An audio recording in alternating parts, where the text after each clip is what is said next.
Good morning. Here we are again, the last Tuesday of the month for the Mary Parker Foundation Community Conversation.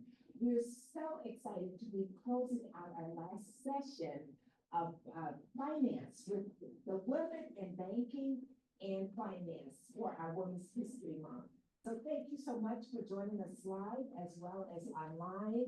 And let me tell you, we are prepared to bring you some of the top information that is currently being released, tips that you will need when you're going to your bank, be it personal or for business. But we are so happy here at the Mary Parker Foundation to continue to bring you monthly conversations that will enhance your personal lifestyles. So ladies and gentlemen, I am so happy today to introduce to you one of our very own.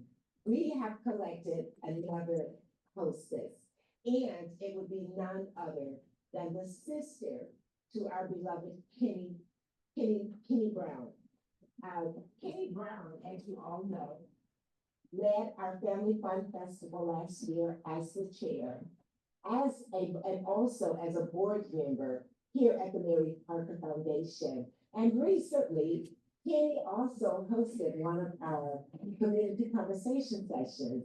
I would just like for us to take a moment in silence to honor Kenny Brown, who left us last week. So please join me for a moment of silence.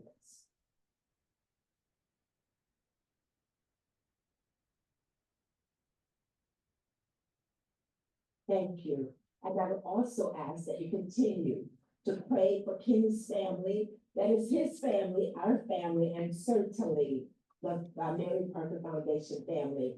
So with that, we're going to get started. I would like to introduce to you our hostess today, Kim, who is Kenny's sister. Kim, please give me this. Kim Harrington is serving as our hostess today, and she is going to do a phenomenal job. And Kim, please don't be shy. And Kim, please, if you will, tell us a little bit more about yourself, why you chose to join us today, and then if you will introduce our esteemed panelists. Thank you so much. Thank you so much for having me. I'm super excited. Yes, my name is Kim Harrington, and I am the big sister to Kenny Brown. I'm also a mortgage banker. I'm with Academy Mortgage. I've been in the business about 20 years, very much like some of the experience in our panel today. And I'm the manager of community engagement and diversity and inclusion as well with our local bank. I educate and handle financial literacy for many consumers and represent with many builders throughout the metro area. So my goal is really to empower the consumers on what they do and how they manage and navigate this home buying lending process. With that, I'll say that we have a rich history already sitting on this platform. I'm so excited. We're sitting here with Shawna Jackson. This young lady is with Insurance Bank. She's not just a community mortgage specialist. She is a diva that's got a lot of seasoned experience in educating in financial literacy. And we also have as a guest, Miss Regina Page, who is a CPA and has her company here in the local metro Atlanta area. And she too, I'm gonna really say the bit I've learned about her wearing two hats. Not only helping to ensure that our finances are in decency and in order, but also advocating for us and then helping us and showing us the benefit of a CPA expert towards financial lending. So today's segment is on women in banking and finance. So I'm going to kick it off with a question that, we started a conversation earlier about women in banking. I want to ask you, how have you seen, Regina, women in banking evolve since when you first came in the industry of finance? Okay, so in terms of women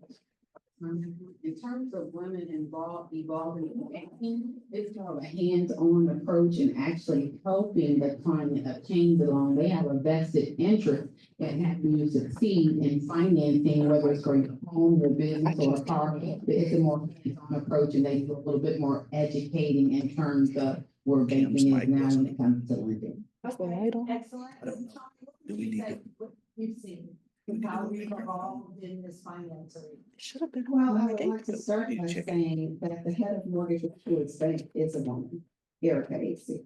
So it is absolutely wonderful to now see women of color in roles that are in power. She is doing an amazing job to make sure that everyone who has the goal of having a home has the opportunity.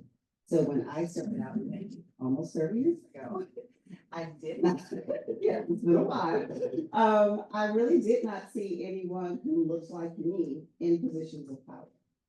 Even in my role as a loan processor, I did not see people who look like me. So now it's absolutely wonderful that when I go to meetings or I go to companies that I see people in power who are making the decisions, who look like me and who have the same goals that I have. We had touched on this question about how much diversity do we now see in banking from when we first entered in? I know in my company, for me, I'm one of few persons of color. We have the diversity in other cultural groups, but because I see myself as one of the few as a person of color, I feel a real heavy mandate that every consumer that I meet with, I take the time to connect with, especially in our community, to make sure they're educated. You kind of had that same experience. Absolutely. So I believe it's extremely important to educate our clients, to make sure they're prepared for this journey. Just because you be qualified, I want to make sure you know more.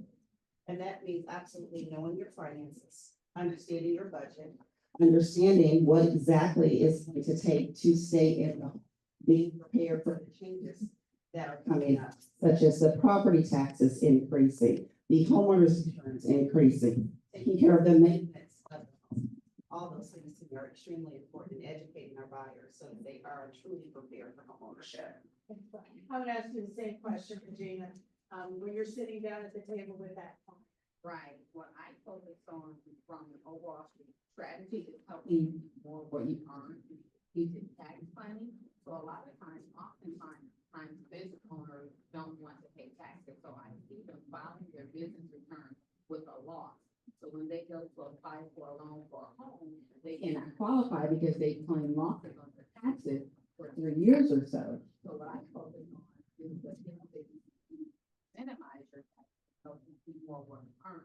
For example, you can employ your children and pay them up to $14,600 per year. They don't have to file pay taxes, you still claim them as a dependent, and you can put that money away for them in a college savings plan, which is also a deduction on the state tax return of $4,000 for single and $8,000 for married filing joint. So there's ways to keep more of what you earn without claiming losses and still being able to qualify.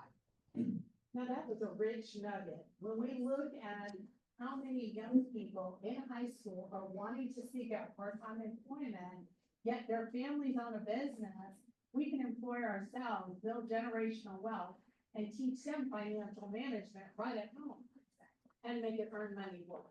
That was good to know. I had a question here.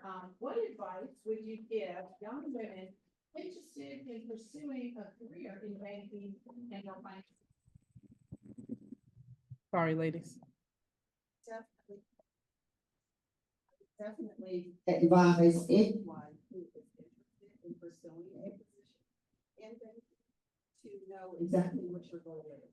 There are so many different areas of banking that you can go into. Do you want to originate loans? Do you want to be an underwriter, a processor? Do you want to be on the banking side where you actually work in a bank? So I would actually want them to know, what do you want to do? What are your goals? What is your purpose? And which position aligns with your purpose when you're making those It's decisions. almost like the mics Do you are too see far there's away. opportunities for I've never mentorship? tried to connect two at the same time. Actually, open the door for, I see a lot of people of color that aren't in this industry. How do we originate that and what is truism? Well, I know that Truist is making a very big effort of hiring more minorities, especially in the community mortgage specialist role, because our purpose is to go out into the community. The one that the that guest had, serve not to the host. educate that Not community. Kim. So we have had a big push in diversifying our employee tax base. What are we seeing over here in the accounting platform? As far as diversity, inclusion, In the accounting platform, I'm a member of what's called the National Association of Black Accountants, or NABA, where we focus on educating and having a membership for African Americans that are in college majoring in accounting. Even though it's a diminishing profession, we don't see a lot of people majoring in accounting, so we're encouraging our African American students to still become professions in the accounting world. And you don't necessarily have to work for one of the big three now. I have my own CPA firm. I've been in 25 years of practice. And what we do in my firm is the same thing that they do. And I like to think we do it a little better because we work closely. It's more about the service that we provide, the expertise that we bring to the table. So what we're doing is educating and encouraging, African Americans to stay in the accounting industry. It's a very lucrative field, and it's one of those things where you can create generational wealth by having your children work. They can run the firm. They don't necessarily have to major in accounting to know how to run business or be an entrepreneur. So that's what we're seeing and working on. That's awesome. Can either one of you share an example of a time when you used your role to make a positive impact in your community? Absolutely. So I think the best impact that I've ever made has been education. I absolutely love it when I meet a borrower who starts off with, I don't know where to start. I don't know if I can do that. And we walk them through the steps of getting their credit up to date, increasing that credit score, teaching them how to maintain their debt and to build that credit score so they can purchase. And we also assist them with budgeting. We go through their budget, their bank statements. I usually like to review the last 90 days. Let's find out where your money is going. What are you spending your money on? Because if you're right now paying rent for $1,000, but you tell me, Shawna, I want a house note of $1,400, where's that additional $400 going to come from? What are you not going to do? Especially if you don't have the savings where you're saving at least $400 a month.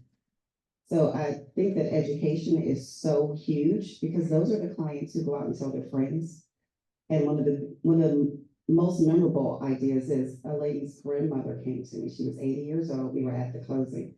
And she said, oh, I wish I would have bought a house. I said, it's not too late. And she ended up buying a house, her first home at 80 years old.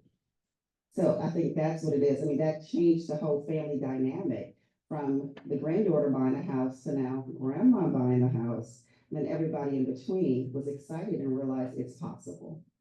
So I would love to further that and ask the question, when you have a consumer who's not yet ready, how are you preparing them for the next? So I don't believe in telling the client no. I tell them not now. And then we figure out what's needed to make that happen.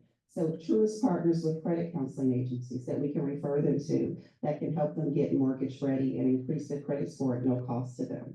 We also can talk to them about their finances and budgeting. So if they need to pay off debt, we work with them to get a plan where they can reduce that debt in order to qualify for a home and increase that savings. Because even though there's down payment assistance available, you have to have money into the transaction, right? There's no way you're going to buy a house with absolutely no funds. And it's very important for them to understand their finances because we qualify you off your gross, but you have to live off your net. So that is totally different when you're paying your bills.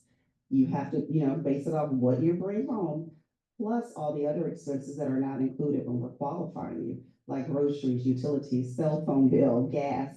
So I want them to have a complete budget and know exactly this is what it's going to take to buy this home and to stay in this home and not be house poor and be able to enjoy it.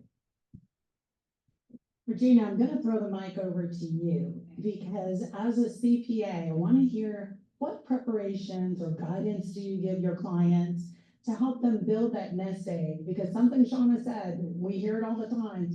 Clients are looking for 100% financing, so they think I don't need any money, but they do, even if they're not bringing it to the table. So what guidance do you give them in tax preparation and planning? From a planning and tax preparation standpoint, to get them ready to have those funds, I always encourage and highly recommend when you own your own business, you're eligible to set up your own retirement account, right? So the amount that you contribute to your retirement is a tax deduction. It reduces, even though it reduces your taxes and your profit, sometimes it's added back in when you're looking at qualifying for financing as not ordinary necessary business expense. So you get credit for that. And the other biggest thing is when it comes to depreciation of a vehicle or a building, So say, for example, for simplicity purpose, you have $100,000 in revenue, $50,000 in expenses, and then another $50,000 that you wrote off for depreciation. So that means you have zero net income. When it comes to financing, you add that depreciation back in, and that gets added back to your bottom line. So you're showing a profit of 50 for purposes of financing or receiving lending. But from a tax standpoint, now that's down to zero. So that's the legal strategic way to not pay taxes, and so zero income from a tax standpoint, but when it comes to lending and financing, you would qualify. Well, I want to ask a question about a K-1 Schedule C. We see this all the time. Self-employed borrowers, we get the tax returns. My client is like, I've got this $150,000, and then I go down about 3 pages into this tax return and see line 31 says. Yeah. So let's talk about the K-1 first. The K-1 is the income document that's part of your S corp return or your 1065 partnership return. And that box 1 shows your share of income or loss from that business, right? So say, for example, there are 2 partners, there will be 2 K-1s, depending on your ownership percentage in a business, that box 1 is going to be your share of income, right? But then there's another caveat. If you receive guaranteed payments, which is your salary or income in an S corp or partnership, that is also deemed to be your income. So say, for example, your income or payment from the partnership for your services is, for simplicity purposes, $100,000, right? But then you show a loss of $30,000 in box 1, then your net is 70. So that amount of net flows through to your personal return, and then you can still write off that other itemized deductions or personal exemptions from that $70,000. There. So when that consumer flows over that 70,000 to that personal return and then decides to take additional deductions, the net effect is you have lower income to qualify for, and if those deductions aren't ordinary and necessary, they're going to use your adjusted gross income as a bank. So that's the 4 deductions. Yeah, that's right. And that low income is what Shawna Yeah, going to be looking at, and that is what you qualify for that's your right. home purchase. So if you drop that down to $30,000, that means we're going to find a home for you off of a $30,000 income. So it's probably going to be right about $90,000 in this market if we're lucky. That's the big difference from my business made $150,000. You took advantage of all these incentives. Right. And then you price yourself out of homeownership. Right. Right. And you want to take advantage of the incentives that you can add back to your income, as I spoke about depreciation on homes or vehicles and furniture and equipment. So you can do for tax purpose right off the max, and as the banker, she would know, okay, this says $100,000, but I'm going to add back in those deductions that aren't ordinary, necessary, or they don't equate to dollars going out of your business for expenditure. It's kind of like the bonus. Can you talk to us and touch on the difference between a sole proprietorship ownership and LLC? Because a lot of times clients flip-flop in how they file. One year they're next time they're LLC. Yes. So here's the difference. The sole proprietorship files a Schedule C. All of your income and expenses are reported on that Schedule C as a sole proprietor. And so whatever your net income is, you pay your Social Security and Medicare taxes on that bottom line. The same way as a W-2 employee pays Social Security and Medicare on their W-2, you pay that via your Schedule C as a sole proprietor. But you get to deduct half of that because you're self-employed. Just like a company, myself, I get to deduct what I pay in payroll taxes. So on a Schedule C, you get to deduct that as well. Now, LLC.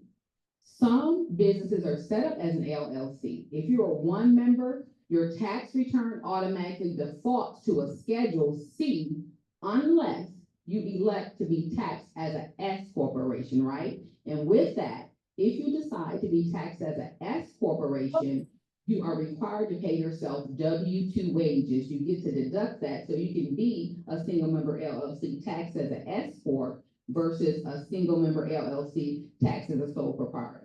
And I recommend switching to the S corp once your income reaches a certain level. I usually use somewhere between 25 and 30,000. It's time to go to an S corp if that's your profit. But it's a case by case basis, depending on so many different factors. Do you have children? Can you employ them? So it's not a one size fits all. So one of the things I tell my client, whatever advice I give you, don't go give that to your friend because you're single, no dependents. This person is married with dependents, so they may have more benefits from a write-off standpoint. So it's not a one size fits all. It's on a case by case basis. And the last piece I definitely want us to jump into is the K1.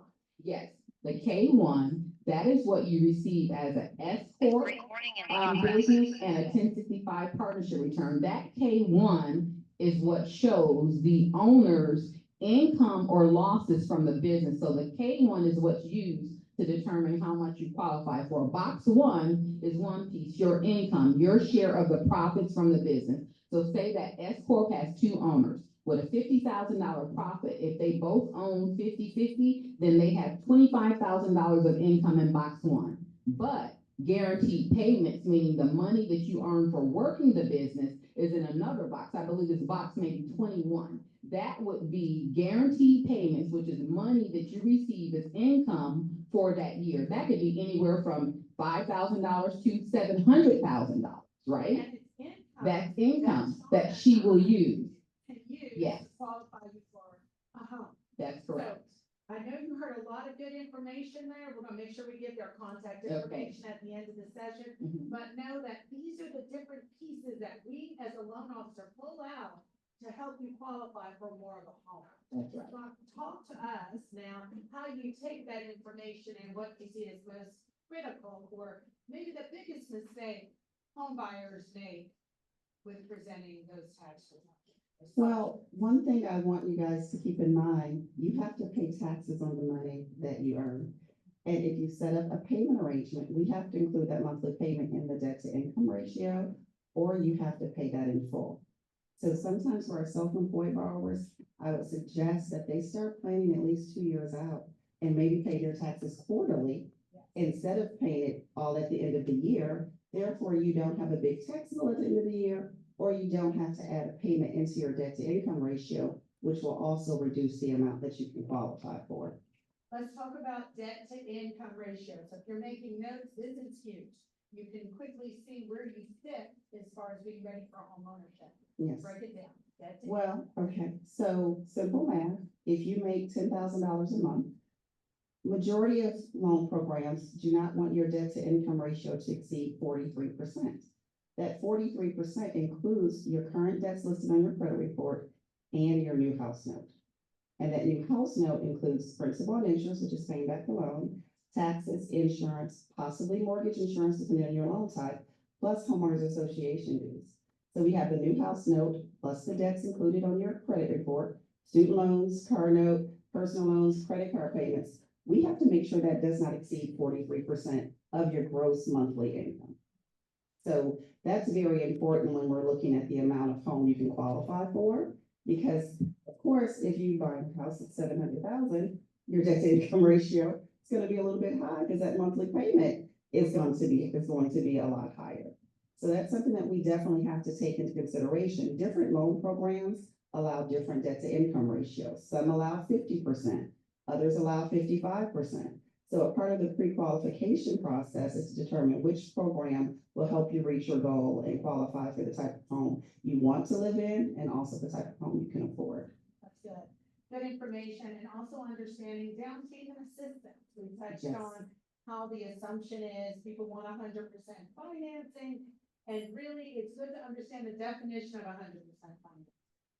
It is that a down payment organization, a nonprofit like, I'll use Georgia Dreams, very common to folks through Department of Community Affairs right here in Metro Atlanta, will provide your down payment. And it will be advertised as 100% financing. However, you still have closing costs. Those are our expenses associated with purchasing. The attorney has expenses, the bank has expenses, the appraiser has an expense. The closing costs must be covered. And often you have to rely on a seller or you to cover that, but the down payment.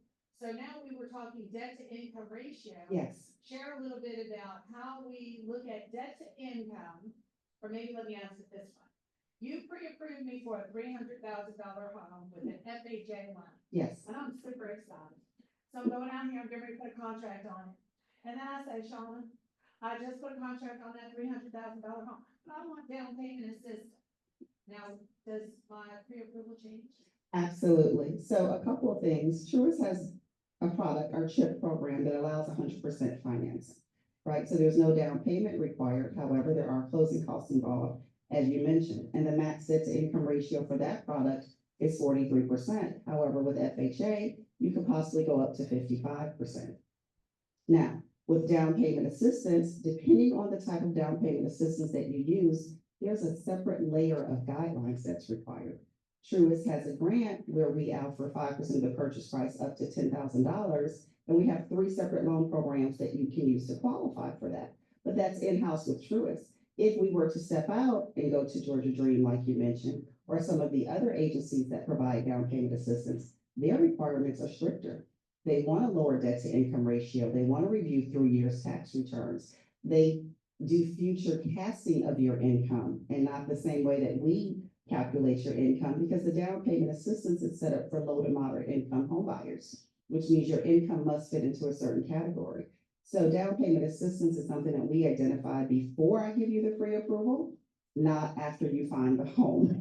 Because sometimes if it's outside of Truist Bay, then that process could take longer, because we have to send a package to the down payment assistance agency for them to review and approve you and saying, yes, you're eligible for these funds. And there are a ton of down payment assistance programs in Georgia that you can use, and each one has a different set of underwriting criteria to determine if you can qualify for the down payment assistance. And most of them go off total household income, which is so very important.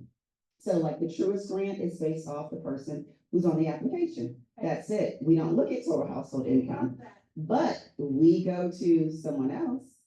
Your kids over the age of 16, they want to verify if they have income. If your mom is living with you, they're going to take into account that income. If your spouse or partner is going to live in the house, their income is going to be considered, because for most down payment assistance, it's total household income, not the income of the applicant. And if your total household income is over the income guidelines allowed for that program, then you don't qualify. So that is something that we investigate up front, not after you go under contract, because we have to know where your source of funds is coming from. And that's part of the pre-approval process. I know, Academy does the same thing, and we offer forgivable Yes. and repayable down payment assistance grants, our zero down or our arrive home, very much like Truist does, where it's income driven. But ours doesn't have an income limit, which is kind of neat. Mhm. And I want to talk about credit scores. I know our program goes down to a 600 credit score, trying to open the door to really help the underserved with being able to qualify. And we'll give the consumer anywhere from 3.5% of their purchase price to 5% of their purchase price as a down payment assistance. They don't have to pay that. Talk about the guidelines, the credit score. Yes. So Truist is truly a grant. There are no repayment terms. There's no lien on the property. I ask you, would you like to receive this grant? You say yes, you sign a gift letter. That's it. The income is based on the area that you're purchasing in. So we have a database. There's certain areas where there are no income restrictions, and there are other areas where your income can't exceed a certain amount. So a lot depends on location. And what's really awesome is there's 2 different ways you can qualify for the grant. If you currently live in a minority majority census tract and moving out of one, you can qualify for the grant. Or if you're moving to one, you can qualify for the grant. And one great thing about our grant, which is different from other down payment assistance agencies, is with our CHIP program, as long as you don't own a home at closing, you can qualify for the grant. You thought that, right? So, as long as you do not own a home at the time of closing, using our CHIP program, you can qualify for the grant. So most programs, the definition of first-time home buyer is you've never purchased a home or you've not owned a home within the last 3 years. So that's why it's so important to get pre-approved before you go house hunting, to make sure that you are ready to purchase a home and you know everything that's available for you. This creating affordable lending, catching the stress. We're Yes. opening the doors to create the opportunity that no matter where we are in our financial walk, there's a place to win at owning Yes. a home. Yes, and our credit score requirement for the minimum requirement for those three loan programs is 620. So, yes, we can definitely get there, and with our CHIP program, it's 3% down. If you do the 3% down, the 97% option, then you can use the grant on there, and our grant is layerable with other down payment assistance agencies as well, because it's not a lien on the property. So write down layering, layering. Yes, Take it back, yes, real slow, because this is where people love it, and I Yes. get a client, they're like, oh. So I'm like, layer. Yes. Shawna, what does it mean layering? You gave me $10,000 with the CHIP program. yes, So you said I could layer what? yes. What? So it depends on the area. So there's Atlanta Housing. You can Okay. get maybe 20,000 from Atlanta Housing and then 10,000 from CHIP. There's Invest Atlanta, there's First Time Home Loan Bank. There's a lot of different programs that you can use their down payment assistance plus the Truist grant. However, to qualify for their down payment assistance is a little bit more restrictive than the grant is, because they have their own criteria. But it is something to explore. Yes, it's And definitely that something is to how explore. consumers can say, well, I have $30,000 to put down on my home. And they're not necessarily restricted to new construction or Yeah. resale. It could be a timeshare, townhome, not timeshare, but a townhome that they're purchasing.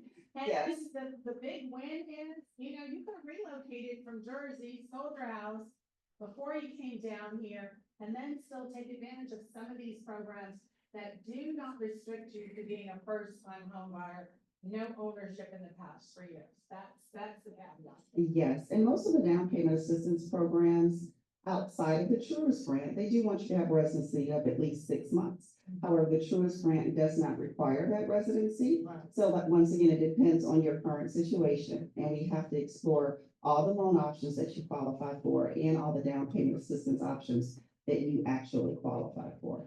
And what we didn't identify, but we're gonna touch on it, is the difference between an FHA loan and a conventional loan. Because Yes. Shawna mentioned how all you had to do is a 3% down.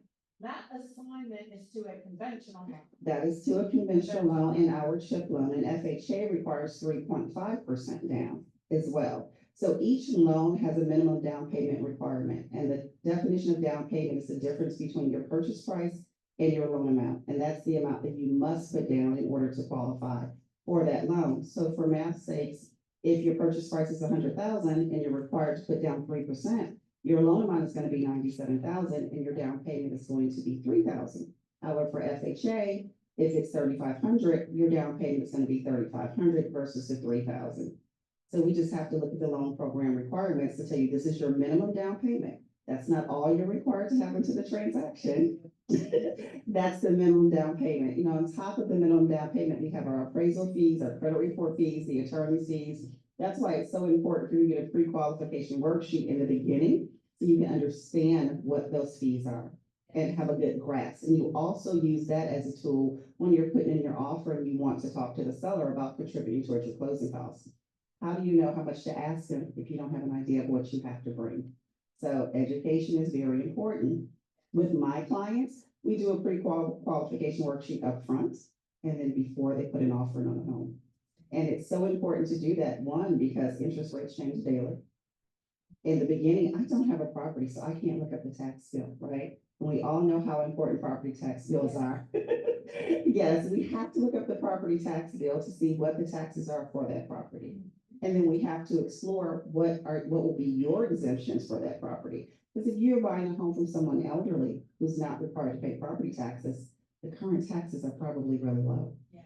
But if you're below 62 or 65 in certain areas, you're not going to get those exemptions. So that tax bill is going to increase, and you have to be prepared and be ready for that increase when it happens, because that means your total house note will increase as well. I brought this point up earlier, how I often get clients that ask me about, well, I heard on social media, TikTok said, these banks are closing loans and then my taxes are like tripling and going up crazy after 6 months of owning a brand new home. Yes. Are you experiencing that? And What are you saying to that client? Well, so when it comes to new construction, there is a formula based on the millage rate of the county that you're purchasing in, that the attorney provides to us. It is an estimate. However, I don't know if some attorneys, they will give you credit for a homestead exemption, but you have to file the paperwork to get that credit. If you miss the deadline, then you won't get the credit for the homestead exemption and your taxes will increase. However, keep in mind, taxes and insurance increase every single year. And then when you're buying a home, even if it's resale, sometimes that home's value has not been assessed. So that's why it's important to look at the tax bill. It'll show you what the assessed value is. Normally that assessed value is a lot lower than what you're purchasing it for. And they don't always reassess homes every year, but when you get a new owner and they're looking at your exemptions, they might reassess the value, which means your tax bill is going to be based off the current assessed value, not what it was assessed at before, which means your taxes are gonna go up, your house note is gonna go up, and you have a shortage to cover. That's why it's so important not to start off at your max payment. That point, as well as it's important to know whether or not your loan officer qualifies you on the bare minimum for taxes. I'll often get a loan estimate. Yes. Buyers are savvy, you're shopping lenders, that's right, you're doing your due diligence. But I'll look at the loan estimate, and what that loan officer did is qualified you on taxes at 1%. They can do that on new construction. You cannot do that on resale. And what that means is it allows you to get into that home with a very skinny payment, super skinny, but oh baby, when you get on down that road within about 6 months, Yes. never mind homestead exemption, that is when you will see the increase. And and you're going to sign a letter at closing that's called a payment shock letter, because even the attorney knows, they have from the courthouse that the tax bill could reasonably be X, Yes. but it is acceptable to close on new construction at 1% of the value. But they want you to make sure you know you are choosing to do that, fully expect that payment's gonna go up. So that's my response to borrowers coming to me with, why am I seeing these scary testimonies on TikTok? That's you as a consumer also knowing your due diligence. I ask questions during the pre-approval process, the pre-qual. How was my payments calculated? You know, is there room for this to increase? What can I control and what I can't control? Yes, and you can also contact the tax assessor's office, and they can give you the formula for calculating property taxes. And you can calculate that yourself, which is so very important. All property tax bills are available online. You can pull the property tax bill yourself. And with my clients, a lot of time I would send them the tax bill and say, hey, let's go pull this tax bill. And I want you to take a look at what these taxes are, what the home is assessed at, so you can be prepared for this increase once you become the owner of this home. Once again, knowledge is key. And you have to be aware, sometimes they don't include city taxes. So you have to find out, will I have to pay city taxes along with county taxes? That's very important. And that's why it's important before you put in an offer on the home, you get an updated worksheet based on that home. And getting a homeowner's insurance quote is crucial as well. The price of homeowner's insurance has gone up astronomically. And depending on the history of the home and the location of the home, that insurance can be a lot higher. Shopping around for that is so very important because that's a part of your monthly payment as well. And those things do increase each year, and you have to be prepared financially to pay more when those things increase. Your insurance score is also dictated on your credit behavior. I'm often quoting an insurance that might be at about $900, and yet I'll get an insurance quote for the consumer and it's $2,500. And I'll ask the agent, what's going on here? This house is not, and it's, well, they filed 2 claims, they have this on their driving record. All of that plays into what you end up getting when you go forward for homeowner's insurance. And that can change the dollar amount for your house pre-approval. Or your cash to close will increase because you have to pay the first year's premium up front, and your house note will increase based on your homeowner's insurance and your property taxes. So it's best to know that before you submit your offer so that you can be prepared once you close on the home. Okay, well, we'll close with this part of the segment on talking about We've identified conventional FHA financing, but there's also a USDA financing that's more in the rural area. That does afford you 100% financing with no down payment. And then there's for our veterans, VA financing. Again, that affords them 100% financing, no down payment. Mhm. And I'm gonna give a plug for our Atlanta, Georgia Dreams, because there's a new product that I love, the Veterans Peach Plus. Under the, for all of our veterans, you can get not down payment money from the state. However, they have a fixed interest rate that has been available through all of 2024, and it's at 4.875.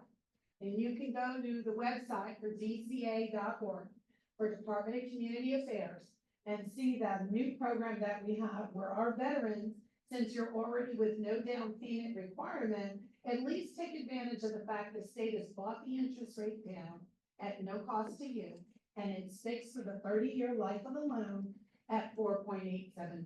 So I want to make sure we've covered all of our different financing types. Now I'm going to shift this, and I want to talk about, since we're empowering women, and go back to the fact that I've got these powerful female leaders up here. How do you balance your leadership in the industry and your personal growth while navigating this very competitive banking industry? Because we know we carry a little bit more on our shoulders, you and number. So how I balance it, you said through leadership, repeat it one more time for me. Through leadership, and then how do you also support your own personal growth in this industry? Okay, through leadership and personal growth, I'm a part of what's called the Diverse Organization of Firms, which is Black-owned CPA firms. We have a conference annually. We bring in the best of the best to educate us on what's going on in society. For example, we all know what's going on with diversity, equity, and inclusion, right? So we had to see how that would impact most of us, the CPA firm owners, who some of us do government projects, some of us do, like for me, I do audits for the City of Atlanta Department of Aviation. So now that as a leader, we're experienced. So we should still be able to have a seat at the table without DEI because we've proven ourselves and we have the track record that we can perform with the best of them, right? So we balance that by continuing to educate ourselves on what's going on in our industry and supporting one another, sharing best practices, going to all the training that impacts our industry so we know what's coming up next and how it will help us better serve and inform our clients. Excellent. Shawna, I've got to ask you that because I think you and I have a commonality that Yes. often in our companies, we're one of the few seated at the table. So Absolutely. how do you continue your leadership and personal growth? Well, I think that the best way to continue my personal growth is remaining open when I'm having conversations with someone who does not look like me and does not understand my culture. And I don't become upset. I look at it as an opportunity to educate, right? I want to educate them on my culture and what my people who look like me need in this industry, and also listen to them and their point of view. Sometimes when you sit back and listen to someone and they feel heard, they're so much more open to listen to you and actually hear you. So I think that it's important as leaders in this community to set an example with how you communicate, the points that you bring forward, and always come with a solution to any situation that you're encountering. Having a solution is so important. And when I have to challenge someone's decision, I always ask them, can you explain to me, so I don't encounter this again, how you came up with this decision? I want to make sure that I understand your thought process or what the guidelines say so that I understand this and I can explain it to my customer. I think a lot of times when you ask for help, the guards come down, people are more likely to communicate with you and explain to you exactly how they came across that decision and more likely to listen. Because then you ask questions that are thought-provoking to give them a different point of view and make them be more aware of their decision. I've had some really interesting conversations with underwriters. And I said, well, they might have their one point of view, but I have to explain to them in our culture, this is normal, like using Cash App. We spoke about this earlier, how I had a borrower who used Cash App a lot. And the underwriter thought she might have a self-employment business because it was not normal to her.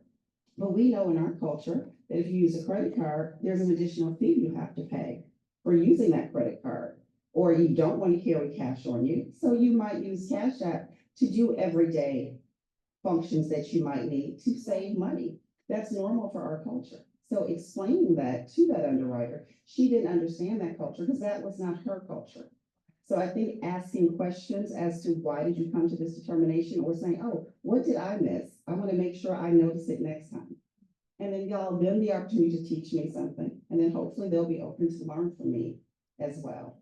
Like that. It's holding our posture in a certain place Absolutely. so that we're heard, right? And whatever that bias is, they then realize it doesn't apply to that individual. And we just shift the atmosphere.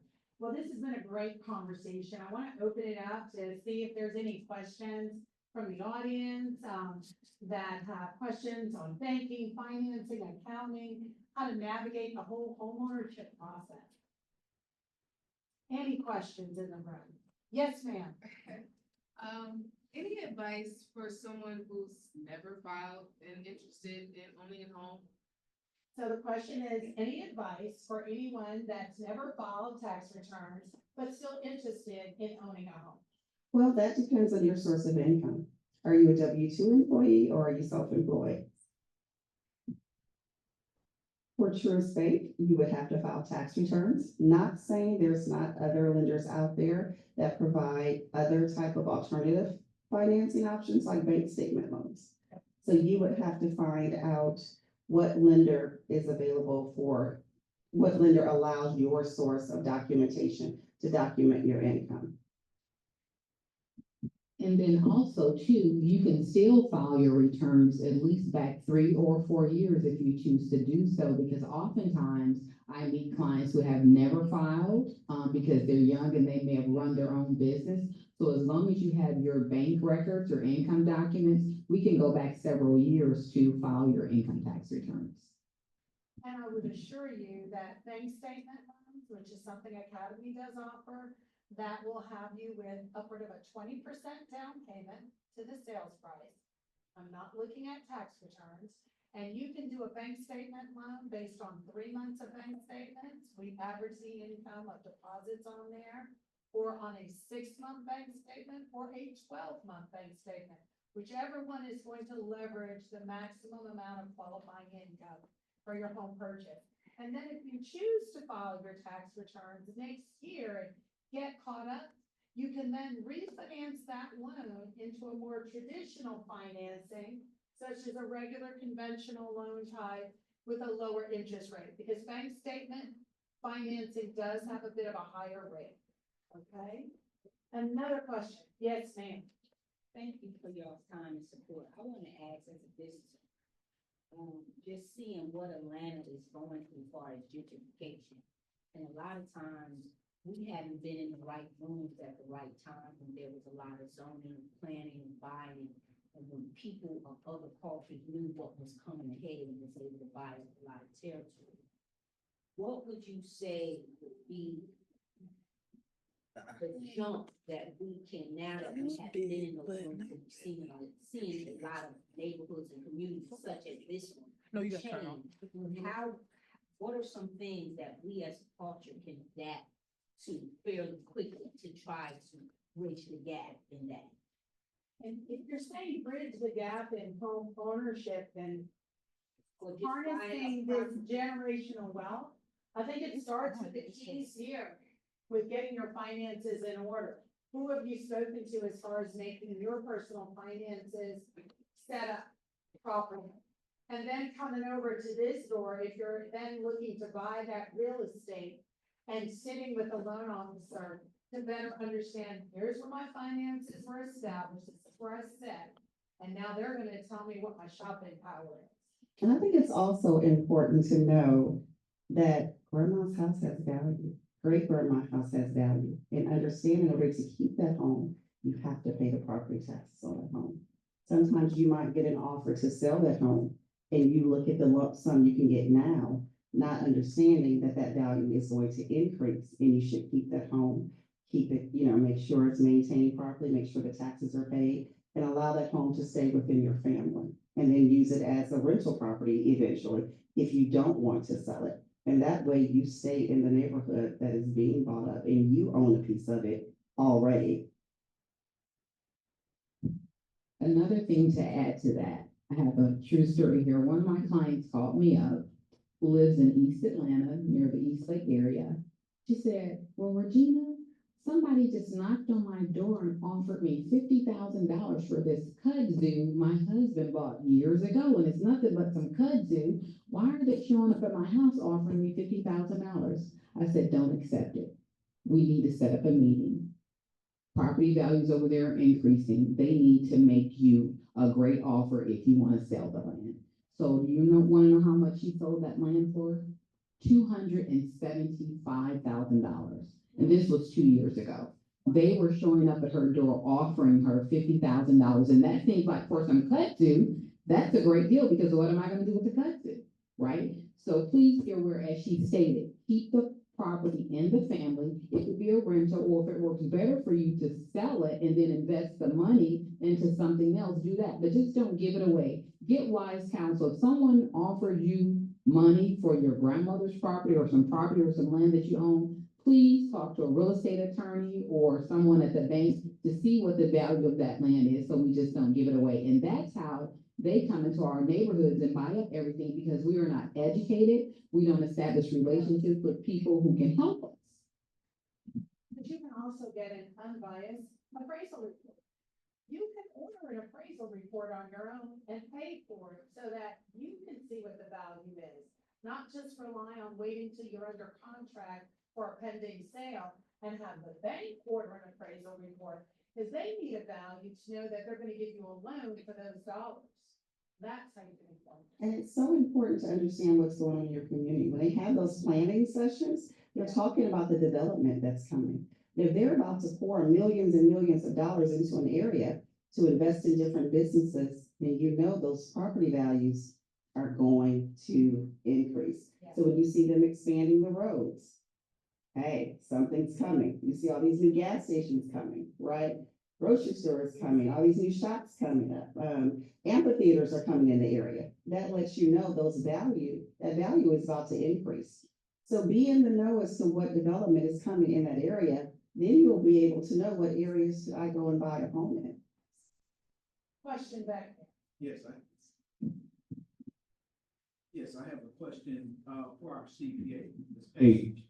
My question is I have grandmother's house, okay? And grandmother wants to, she wants to now deed that house over to me. Would you tell me what you would suggest for someone who wants to get grandmother's house, but it may not be in my best interest for her to just give me the house? There may be enough strategy that I may need to consider, given capital gains tax that I may assume. So could you give me some advice as to how I need to pursue getting grandmother's house if that house is being left in the family? So that is an excellent question. There's something called basis, right? So if your grandmother has been in a home for 20 years and it was $50,000 when she purchased it, right?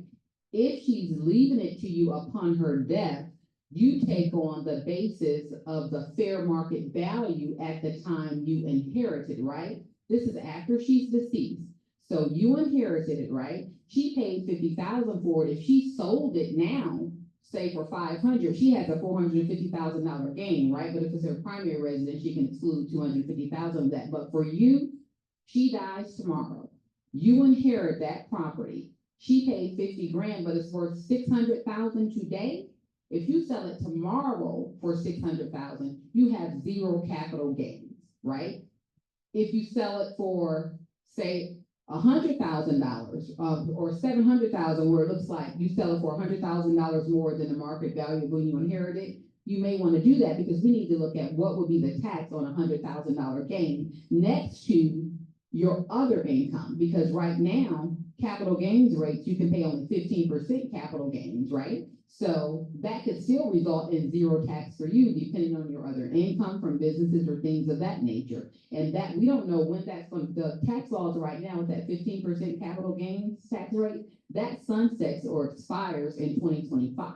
Under Obama, you paid 20% capital gains tax. So you kind of need to watch the tax laws to see, do you want to sell before the end of this year because you'll probably be in a lower capital gains tax rate, or you want to wait because you can still sell it for market value without paying zero taxes.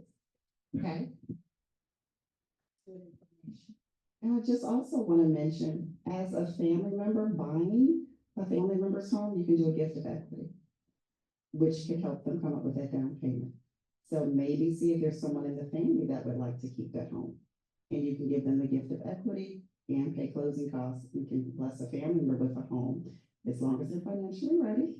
And you know their budget is prepared to handle the expenses, because we don't want to bless them with a home and then they lose it, right? But that's another way to keep that home within the family.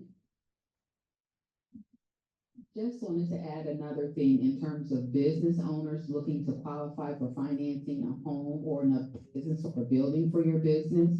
Know and understand your financial statements that you are submitting to the bank, meaning your profit and loss and your balance sheet. I had situations where there are two separate clients have been in business for more than 10 years, great financials, but you have to understand how to read not just your profit and loss, but your balance sheet. There's a little magic number in the equity section of the balance sheet called retained earnings. That's an accumulation of all of your earnings and profits over time that you have kept and not spent. So say, for example, this year you're looking to qualify for a loan, but you had a loss of, say, $50,000 in your P&L.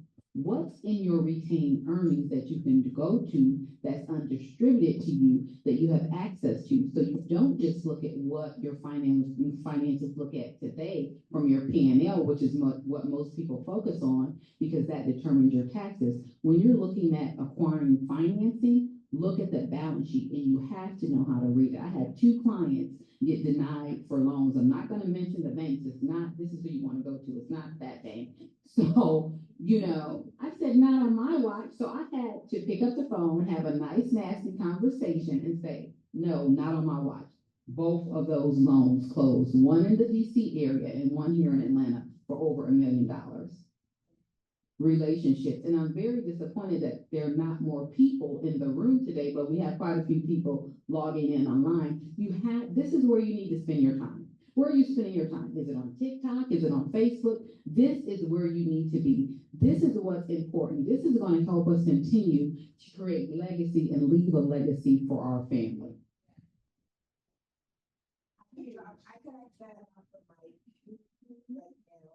Regina,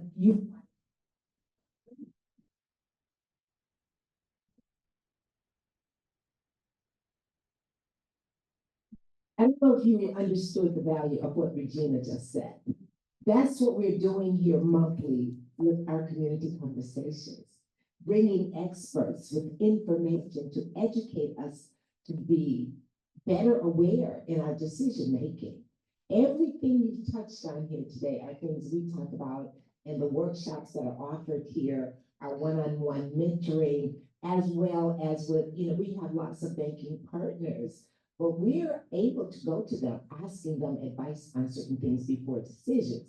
I don't know if you all caught this or not, but from what I hear, before going to our bank, we need to stop by to see the CPA first. That way, when we go, we're already armed with information based on our reasons for applying for those loans. This was an excellent conversation. We're definitely going to bring you back, because you talked about everything. You talked about budgeting, the fact that people will put the large numbers on their budget item, on a line item, but they don't break that number down. For example, your monthly income, the ratio. You're not adding the car washes. You're not adding the stops at Starbucks. You're not adding, for us ladies, the nails and hair. All of that has to be included in our budget in order to understand the true amount of monies we have to work with. So thank you, ladies, very much. I think I have another question here. Oh, you said it. Fine. You said, as it relates to DEI, right? You're really not concerned about that. Because what you're bringing to the table is experience, not ethnicity and not gender. I was at an event when D&I was first announced by the Trump administration that it was going away. One of the text messages the host received was from a banker. Her question is, in this season of D&I possibly being removed, what must I do to qualify for another job? Should I list my previous job experience as the VP of D&I to avoid having to explain how I acquired this experience? And if I do that, how do I show the gap for not being employed? So you see, we have so many things that we have to overcome just to buy a house where we want to live. But anyway, thank you, ladies. Thank you so very much. Let's give them a round of applause. This was great, and as I stated, we will have you back. Thank you so much, Kim. You did a phenomenal job. We could have had a better host for this event. One of the things we want to do as we have our themes with the industry is bring someone from the industry as our facilitator. How do y'all like that? It's great because industry is able to bring things from behind the scenes that we would otherwise not have gleaned from today. God bless you all, and audience, you heard the charge from someone else other than myself. This is where we do it, and this is how we do it.